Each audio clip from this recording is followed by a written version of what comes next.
आज के इस सेशन में हम लोग बात करने वाले हैं गेट के 2020 के जनरल एप्टीट्यूड के एक पार्टिकुलर सेट पे। ठीक है, हमारे पास में जो जनरल एप्टीट्यूड का सिलेबस होता है वो हर डिपार्टमेंट के लिए क्या होता है, सेम होता है।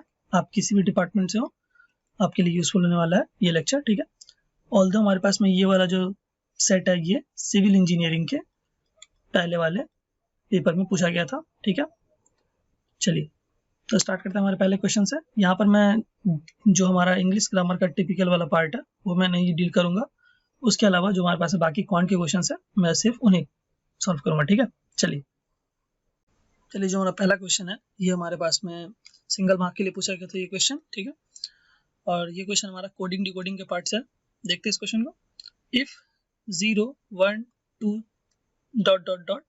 7 8 9 are coded as O P Q ... V W X then 45 will be coded as। ठीक है, तो जो हमारे पास में यहाँ दिया है 0 1 2 इस तरह से हमारे पास में लिखा गया। तो मैं यहाँ पे डॉट डॉट नहीं लिखता हूँ मैं यहाँ पे, क्योंकि देखिए तुम्हारे पास में 1 2 3 4 5 6 7 8 9। ठीक है, तो जो हमारे पास में 0 है वो उसकी कोडिंग यहाँ पे क्या दे रखी है O। ठीक है, और जो फर्स्ट है उसको कोडिंग दे के रखा है हमारे पास में P। ठीक है, और जो थर्ड नंबर सेकंड है वो हमारे पास में है Q, फिर उसके बाद 3 पे होगा R S T U V W X। इस तरह से कोडिंग हमारे पास में दे रखा है। ठीक है, हमसे पूछा गया then 45 will be coded as. तो हमारे पास में देखिए यहाँ पर 45 दिख रहा है, मैं चेंज करता हूँ पहले। देखिए 45 है, तो उसको हम जो लेटर से कोड करने वाले वो क्या होगा हमारे पास में S T। ठीक है, जो कि हमारे पास में ऑप्शन बी में हमारे पास में दिख रहा है। ठीक है, ऑप्शन बी करेक्ट आंसर होने वाला हमारे पास में। ठीक है, एकदम आसान क्वेश्चन था हमारे पास में, सिंगल मार्क के लिए पूछा गया था। ठीक है, चलिए नेक्स्ट क्वेश्चन पे आते हैं। चलिए बात करते हैं हमारे नेक्स्ट क्वेश्चन पे। ये क्वेश्चन हमारे पास में सिंगल मार्क के लिए पूछा गया था, ये क्वेश्चन भी क्वेश्चन नंबर 5। ठीक है, इससे पहले हमारा क्वेश्चन नंबर 4 था, और फर्स्ट सेकंड और थर्ड हमारे पास में क्वेश्चन नंबर क्या थे, इंग्लिश ग्रामर वाला पार्ट था जो मैंने नहीं लिया। ठीक है, मैं सिर्फ क्वांट के क्वेश्चन यहाँ पर कर रहा हूँ।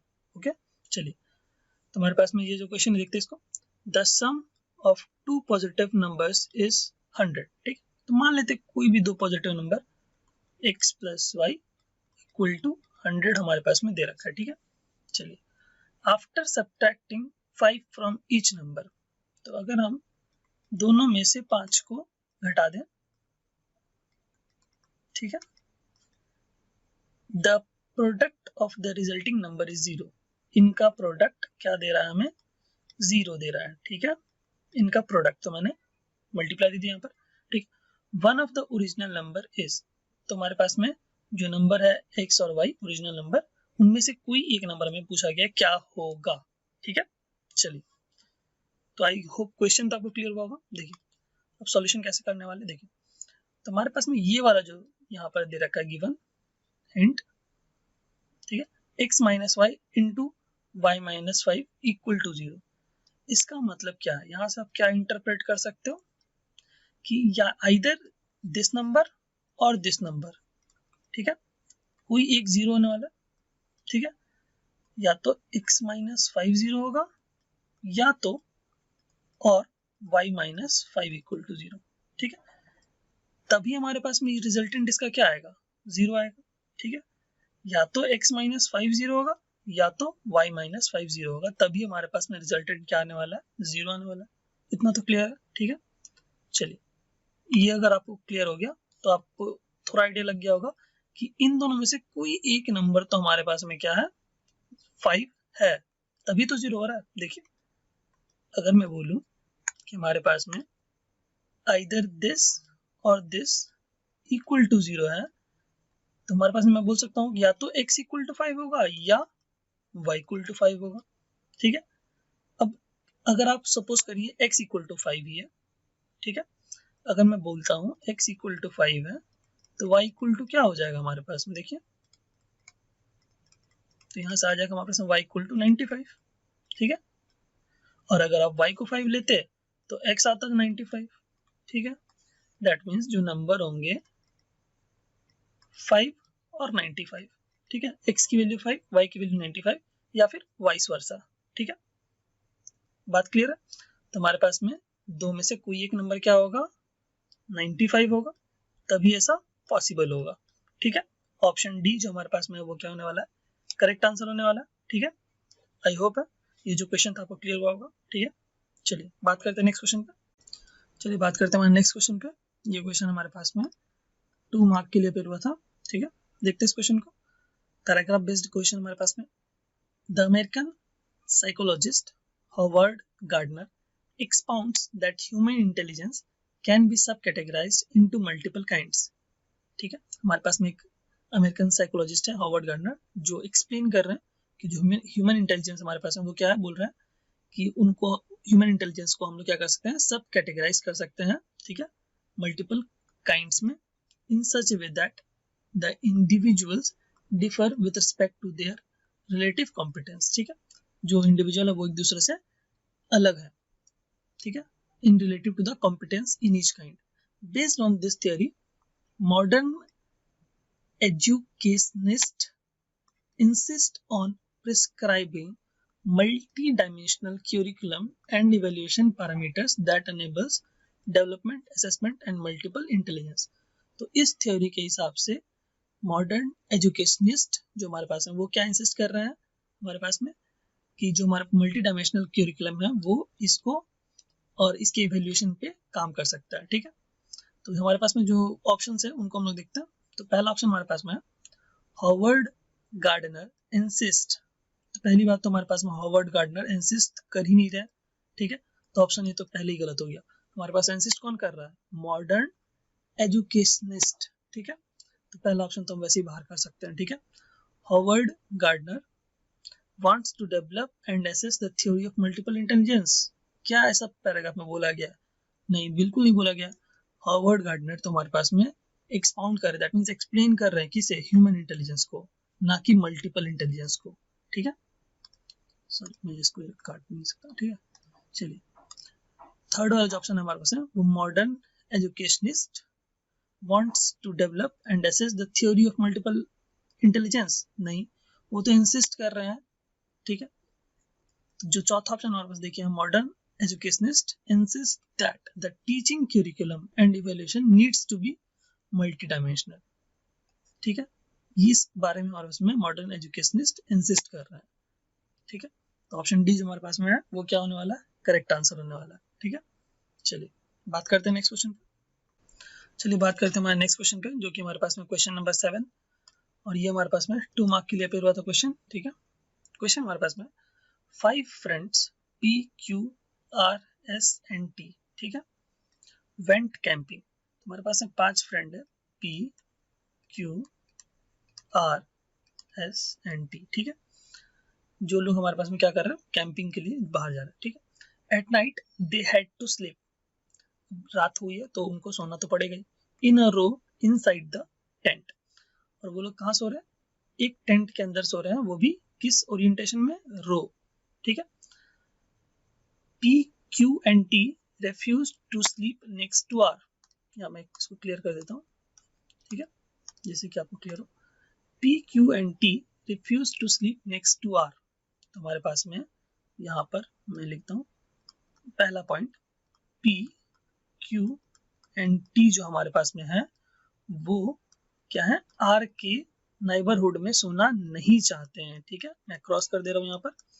दैट मीन्स P, Q और T जो है refuse to sleep next to R, ठीक है। P, Q और T R के नेक्स्ट नहीं सोना चाहते हैं, ठीक है, since he snored loudly, ठीक है। उसके बाद का लाइन क्या हमारे पास में, P and S want to avoid Q। दूसरा पॉइंट क्या है हमारे पास में, P और Q जो है हमारे पास में वो क्या कर रहे हैं, वो सॉरी P और S है ना, सॉरी ठीक है, P और S है यहाँ पर। P and S want to avoid Q, that means P और S जो है वो Q के आसपास नहीं सोना चाहते हैं, यही मतलब है, ठीक है। as he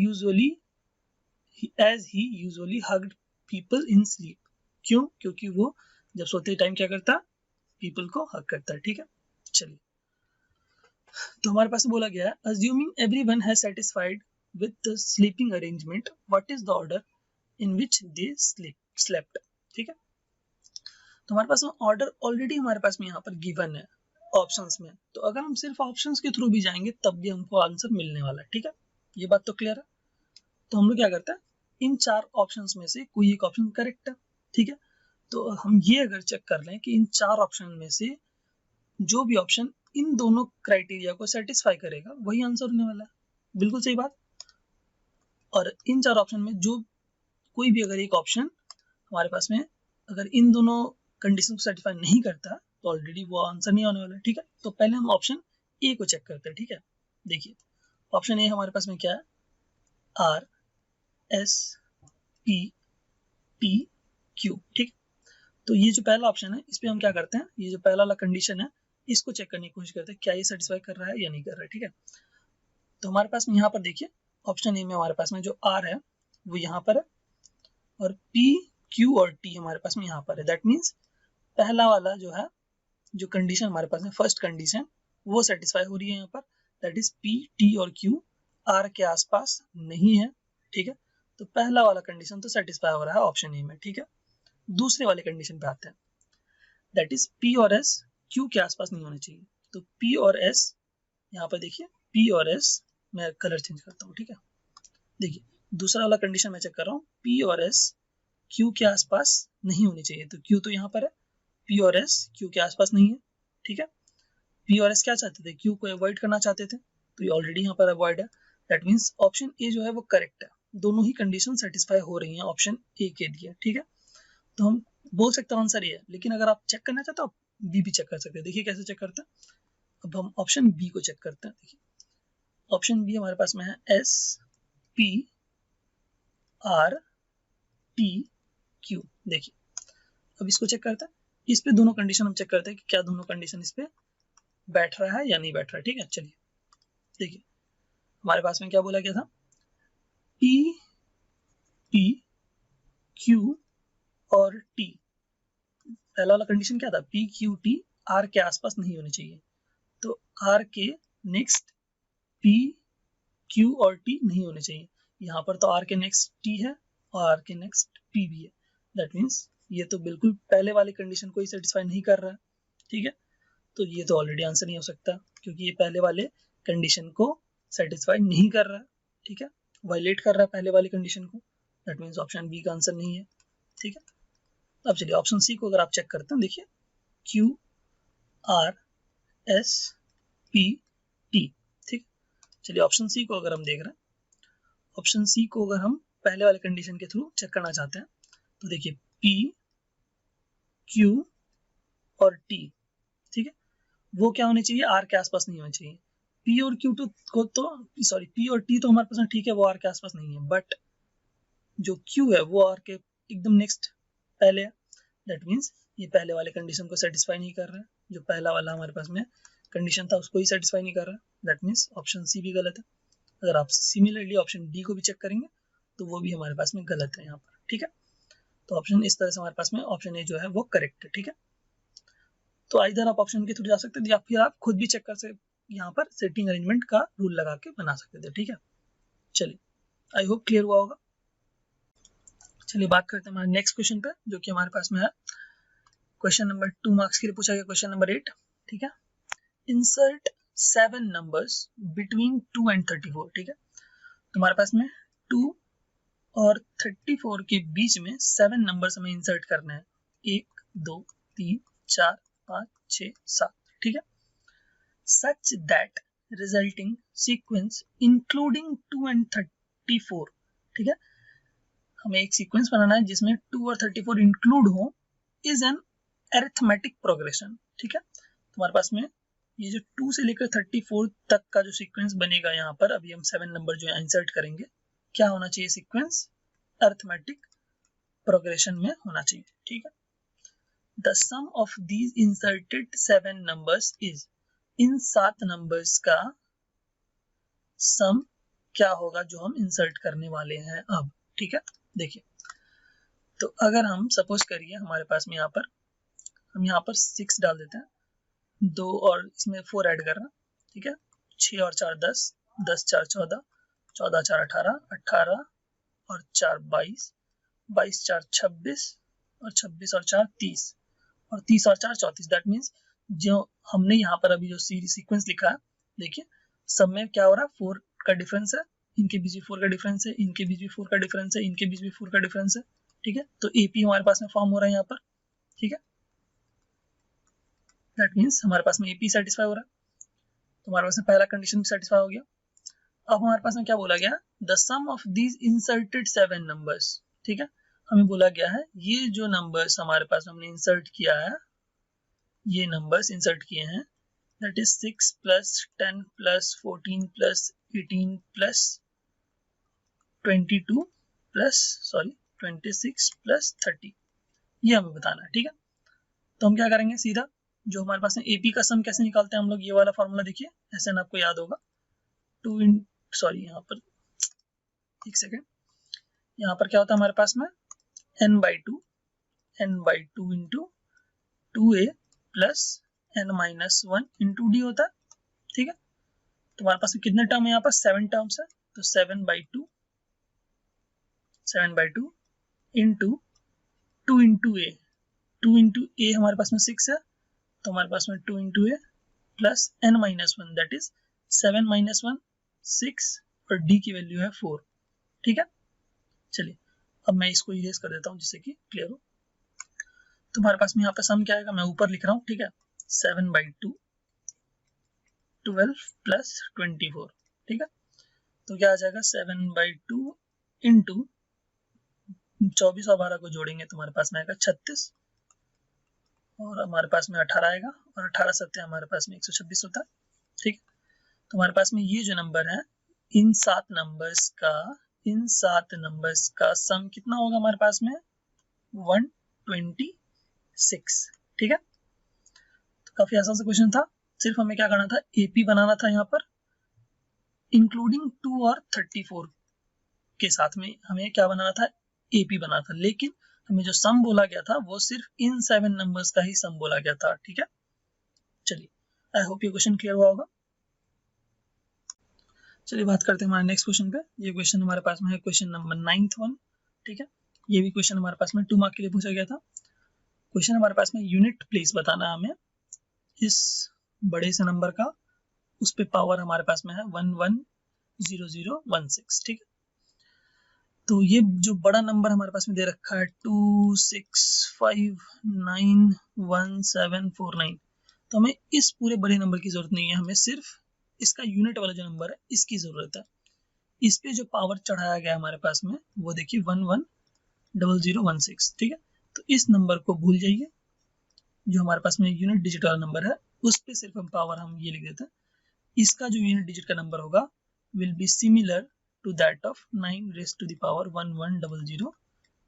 ठीक है, तो इसका जो यूनिट डिजिट का नंबर होगा हमारे पास में और इसका यूनिट डिजिट का जो नंबर होगा दोनों सेम ही होने वाला है। ठीक है, तो यूनिट डिजिट का नंबर। ठीक है, अब देखिए तो 9 का हमारे पास में साइक्लिसिटी या फिर आप जो पीरियडिसिटी बोलते हैं वो क्या होता है, 2 होता है।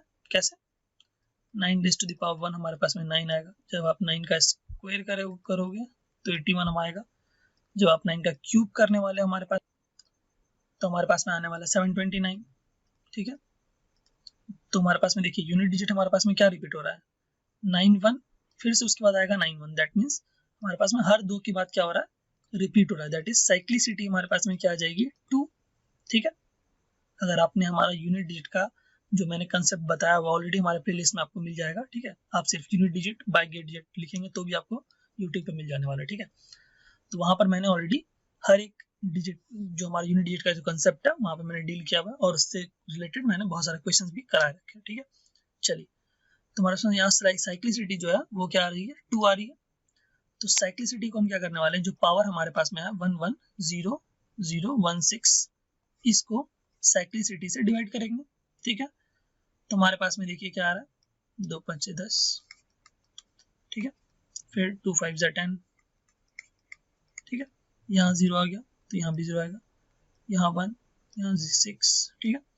तो यहाँ आ जाएगा हमारे पास में 8 दूनी 16, दैट मीन्स रिमाइंडर हमारे पास में क्या आ गया, 0 आ गया। तो अगर हमारे पास में रिमाइंडर, तो हमारे पास देखिए साइक्लिसिटी का जो मेंबर है वो क्या है हमारे पास में यहाँ पर 9 और 1, देखिए यहाँ पर साइक्लिसिटी के जो मेंबर्स हैं 2, वो क्या है हमारे पास में 9 और 1 है यहाँ पर। तो रिमाइंडर अगर हमारे पास में 1 आता तो हमारे पास में जो यूनिट डिजिट होता वो 9 होता।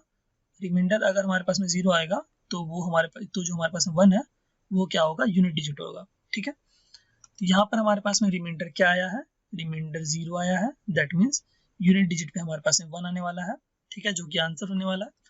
अगर हमारे पास में यहाँ पर जो रिमाइंडर है वो अगर 0 नहीं आता, 1 आता, तो हमारे पास में यूनिट डिजिट का नंबर क्या होता, 9 होता, ठीक है।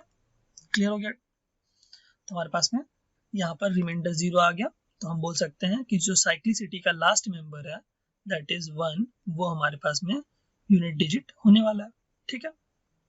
चलिए, आई होप क्लियर हुआ होगा। अगर आपको क्लियर नहीं हुआ तो आप एक बार जाकर हमारे प्लेलिस्ट में यूनिट डिजिट वाला जो हमारा कंसेप्ट है जनरल एप्टीट्यूड वाला, वो देख लीजिए, आपको क्लियर हो जाएगा, ठीक है। चलिए बात करते हैं नेक्स्ट क्वेश्चन पे। चलिए बात करते हैं हमारे नेक्स्ट क्वेश्चन पे, जो कि हमारे पास में है क्वेश्चन 2 मार्क्स के लिए पेपर हुआ था, ठीक है। The total expenditure of a family on different activities in a month is shown in the pie chart, ठीक है। तो हमारे पास में पाई चार्ट में एक्सपेंडिचर हमारे पास में डिफरेंट एक्टिविटीज के थ्रू कितना एक्सपेंडिचर हुआ है वो शो किया गया। The extra money spent on education as compare to transport in percent is what, ठीक है। तो हमारे पास में यहाँ पर टोटल अमाउंट जो है वो नहीं दे रखा है, टोटल कितना अमाउंट उस फैमिली के पास है ये तो हमारे पास में यहाँ पर नोन नहीं है। तो हम क्या करते हैं, अज्यूम कर लेते हैं, ठीक है, अज्यूम कर लेते हैं कोई भी एक नंबर। तो मैं अपनी कन्वीनियंस के हिसाब से मान लेता हूँ कि उस फैमिली के पास 100 रुपए थे, ठीक है, ये हमने मान लिया, अज्यूम कर लिया, कोई दिक्कत नहीं है क्योंकि हमारे पास यहाँ पर गिवन नहीं है टोटल अमाउंट, ठीक है। हम मान लेते हैं कि उस फैमिली के पास टोटल 100 रुपीज था, ठीक है। तो उसका ट्रांसपोर्ट में कितना खर्चा हुआ, 10%, ठीक है। ट्रांसपोर्ट देखिए यहाँ पर 10%, तो हमारे पास में, अच्छा यहाँ पर भी 10%, ये वाला है, सॉरी ये वाला है 10%, ठीक है, ट्रांसपोर्ट के थ्रू खर्चा हुआ। दैट मीन्स ट्रांसपोर्ट में उस फैमिली ने कितना खर्च किया, तो 10% कितना हो जाएगा, 100 का 10 रुपया हो जाएगा, ठीक है। और एजुकेशन यहाँ बोला गया the extra money spent on education, तो एजुकेशन का भी हमें निकालना पड़ेगा। तो एजुकेशन में कितना खर्च किया, 15%, ठीक है। तो 15% का हमारे पास में कौन सा वाला है, ये वाला है, ठीक है। तो 15% एजुकेशन में खर्च हुआ है, तो एजुकेशन में 15% हुआ, तो हम बोल सकते हैं 15% 100 का कितना होगा, ₹15, 15 रुपए, ठीक है। एजुकेशन में उस फैमिली ने खर्च किए 15 रुपए और ट्रांसपोर्ट में खर्च किए 10 रुपए। हमने क्या किया है, एज्यूम कर लिया है कि उस फैमिली के पास 100 रुपए थे टोटल, ठीक है, अज्यूम किया हमने, यहाँ पर नहीं दिया गया था बट हमने अज्यूम किया, ठीक है। तो हमें पूछा गया है कि the extra money spent on education as compare to transport in percent, ठीक है। तो एक्स्ट्रा मनी देखिए, तो 15 रुपए हमारे पास में एजुकेशन में खर्च हो रहे हैं और ट्रांसपोर्ट पे खर्च कितने हो रहे हैं, 10 रुपए। किसके साथ में कंपैरिजन करना है, ट्रांसपोर्ट के साथ में। ट्रांसपोर्ट पे कितना खर्च हुआ है, 10, और हमें निकालना है परसेंट में, तो इसलिए हमने क्या कर दिया, 100 से मल्टीप्लाई कर दिया, ठीक है, कोई दिक्कत नहीं। तो यहाँ पर आ जाएगा, यहाँ पे 5 × 10 विच इज इक्वल टू 50%, ठीक है। मैं परसेंट में बताना था इसलिए मैंने यहाँ पर 100 से मल्टीप्लाई किया, और किसके साथ कंपेयर कर रहा है, ट्रांसपोर्ट के साथ, इसलिए मैंने यहाँ पे ट्रांसपोर्ट 10 से डिवाइड किया, ठीक है। तो 50% जो हमारे पास में ऑप्शन सी है वो करेक्ट आंसर होने वाला है, ठीक है, कोई दिक्कत नहीं। आई होप क्लियर हुआ होगा ये क्वेश्चन। तो जो हमारा आज का सेशन था वो यहीं कंप्लीट होता है, ठीक है। Thank you so much, thank you. अगर आपको हमारे चैनल का कंटेंट यूजफुल लगता है तो आप चाहे तो हमारे चैनल के कंटेंट को शेयर कर सकते हैं। आपको वीडियो के नीचे शेयर का ऑप्शन मिल जाएगा, जहां पर जाने के बाद वीडियो के जस्ट नीचे आपको शेयर का ऑप्शन होगा, और जैसे ही आप शेयर के लिंक पे क्लिक करेंगे आपको व्हाट्सएप, फेसबुक, किसी के थ्रू आप क्या कर सकते हैं, शेयर कर सकते हैं हमारे चैनल के लिंक को, ठीक है। Thank you so much, thank you.